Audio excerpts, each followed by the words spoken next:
दुसरं आता एक अशी चर्चा सुरू आहे की 1,500 जेव्हा दिले तेव्हा स्मृती कोणती झाली होती, आता 2100 मीटरला स्मृती देऊन अशी चर्चा आहे, त्या संदर्भात वस्तुस्थिती काय? असं आहे की पहिल्यांदा तर ही योजना आम्ही सुरूच करणार आहोत, सुरूच ठेवणार आहोत आणि 2100 देखील आम्ही देणार आहोत। आता बजेटच्या वेळी त्याचा आम्ही विचार करू आणि शेवटी आपले सगळे आर्थिक सोर्सेस जे आहेत त्या सोर्सेस योग्य प्रकारे चॅनलाइज झाल्यानंतरच आपल्याला ते करता येतं। त्याच्यामुळे ते करण्याचा निर्णय पक्का आहे। जी आश्वासनं दिली ती आश्वासनं पूर्ण करू, त्याकरता ज्या व्यवस्था करायच्या त्या व्यवस्था आम्ही आधी करू।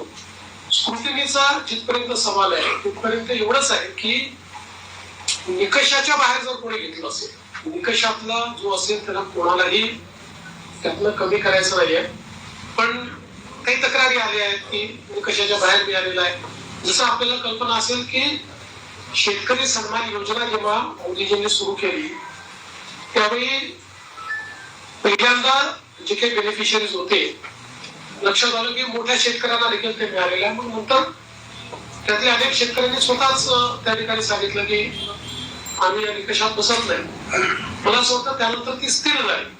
अशाच प्रकारे जर ऍपरंटली या योजनेमध्ये काही ज्यांना आपण निकष ठरवलेले आहेत त्या निकषाच्या बाहेरच्या आमच्या बहिणी मिळाल्या तर त्याचा पुनर्विचार होईल, पण सरसकट काही पुनर्विचार वगैरे करण्याचा विषय नाही।